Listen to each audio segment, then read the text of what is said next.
Hey guys, I cannot believe that I am doing this review today. I honestly can't. I talked in Michaela and I's live stream a little while ago that I was going to try to do some more YA reading, and today not only have I read a YA novel, I have read an ARC that I got from Edelweiss, and I have actually read it in time to give you guys a preview. So today I will be reviewing Megan Bannen's second novel, Soulswift. She also wrote a novel called The Bird and the Blade, and I have got to tell you that when I requested Soulswift, I genuinely believed that I owned The Bird and the Blade. I have found out, and I mean, y'all probably already knew this if you watched my shelf tour, I don't own The Bird and the Blade, but I had like such a strong visceral feeling like I definitely owned it. I don't. The Bird and the Blade was her debut novel, and I heard incredible things about it, and I know that I've held it in my hand on multiple occasions. Why I don't actually own it, I don't know. Ask my past self if you can, and while you're there, warn them about 2020, because it's gonna be a thing. I have thought really long and hard about how to explain Soulswift other than you just reading the Goodreads description, because one of the things about Soulswift is that it's a really rich, detailed, and complicated novel world building wise.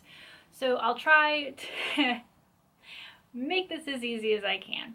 So the main character of the story, her name is Galia, and she was taken from her village when she was very, very young. She really doesn't remember it, by a good son, or a knight in the order of Saint Ovid, and they all serve the father, who is the ultimate god figure, who reigns supreme over their religion. The good son takes her from her village because she has been chosen to be a special member of their religion who can interpret and sing the word of the Father and his disciples. And the Father literally speaks or sings through her. And this is a great honor. She's one of very, very few left in the world to achieve this honor. And this is where our story opens. She's really the only person her age who has this special task that she's been assigned. And her kingdom, which is allied with many other kingdoms who also follow the Ovanist church, are at war with a neighboring kingdom who follows a heathen version of their religion, who the Ovanists call heathens because this country believes that there is a mother to go with the father, whereas the Ovanists believe that there is a father and a demon. And you can start to see where this is going. I have never seen a YA novel tackle religion, countries, different cultures, particularly around religion.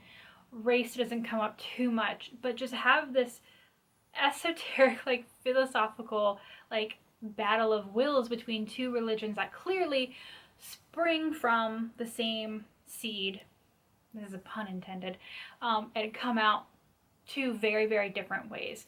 And so Galia specializes in the language of this supposedly heathen country, and she's one of the only people in her order to speak it.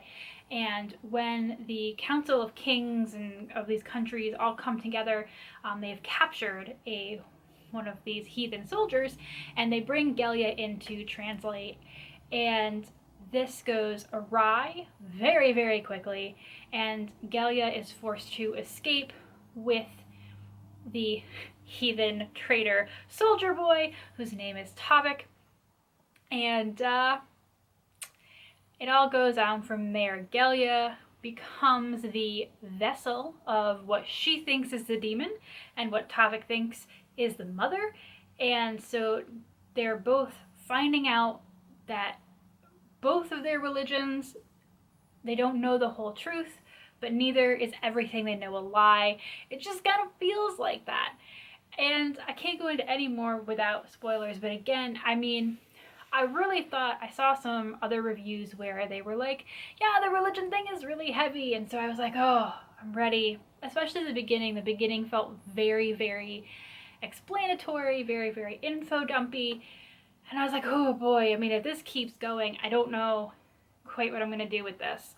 But as I went through, the great thing is that once Galia and Topic are together, going on their journey, every time Galia or Topic tells a story from their religion's point of view, the other is there to offer the counterpoint, and you as the reader get to really see the, like, compare and contrast them and see where their tales are similar and when they diverge.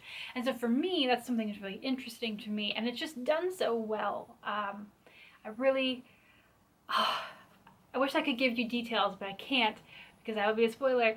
But just know that it's just so well done, and it's something that in YA I don't ever see. I actually can't think of another book where I've seen it done like this. So on that merit alone, this book is really, really special.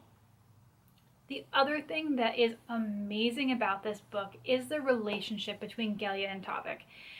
And I hate YA novels where, like, you know, the male and the female leads, like, their eyes lock across the room and they're like, you will be my forever love, and then they just are, and like, you don't see a relationship build in any way, and that's unfortunately really, really prevalent, and it drives me insane.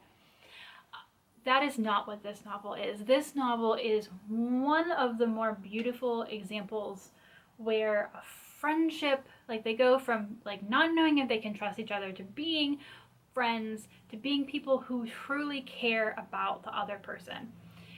And it's just done so well and done so subtly. It's definitely a slow burn, so if you're looking for a bright, poppy romance, this is not for you. You should know, kind of based on The Bird and the Blade as well, if you know anything about Megan Bannen, that she is not here to make your heart just go, I'm so happy. Like, that's not her MO. Like, I haven't even read The Bird and the Blade, and I know full well that between this book and that book, Megan Bannen is all about emotionally destroying you. The one thing that I put on Goodreads when I finished the book was that I was like absolutely fine because every single one of my emotions just got to work out.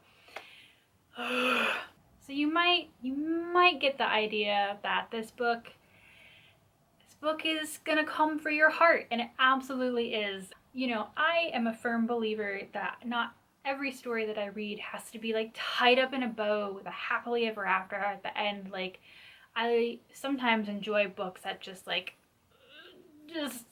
me feeling things, and that's what this book is. So if that's not what you need right now, COVID got you down, life got you down, that's both a disclaimer and a positive for this book. I don't know. You do you, man. The ending of this book is what keeps it, for me, being a 5-star book. And I don't mean that in the sense that I'm unhappy with overall how it ends. For me, there is something in the ending granular in the actions that certain characters take based on who we've known them to be for the rest of the book, and also something in the pacing. The ending, for me, comes on quite quickly, and a lot of things happen, and I'm not sure if because the pacing happened so fast that I felt them as much as I could have, and the thrust of the ending, to me, it also just left me kind of confused. So between granular, like, writing style choices, pacing, character stuff, it's still a really, really good book, but there are things that happen in the last couple of pages that just left me just like taken aback and confused. And I wouldn't be able to discuss them without you having read the book, obviously, because that would be a massive spoiler. But maybe one of you will hit me up. I don't get notifications for Instagram. I just don't. So, you know, hit me up either in a comment or on Twitter, and I will respond to those probably. I if I haven't turned my Twitter notifications off, I basically just watch YouTube comments, if we're being honest. I do social media as a job now at work, and I've turned like all of my personal notifications off. So hit me up in a comment if you read the book, want to come back, let people know that there's some spoilers involved. But my personal feelings about the way the ending is handled aside, I just am destroyed. This book left me with such a book hangover. I was just like sitting on my couch, just like, what is happening? So if that is the kind of read that you need in your life, Soulswift is yet another fantabulous entry from Megan Bannen. I now need to purchase, apparently, The Bird and the Blade, since I don't actually have it here. And I can't wait for you guys to be able to get it for yourselves. So again, my personal feelings about the ending aside, fantastic book, a very unique YA book, and it's a standalone. I don't think I said that earlier, but sometimes you just need a standalone novel. And this one, despite the ending, is a well-paced standalone. Why are those so difficult to come by? I don't know. Pick up Soulswift when you can, whether or not it's from your local bookstore or your library.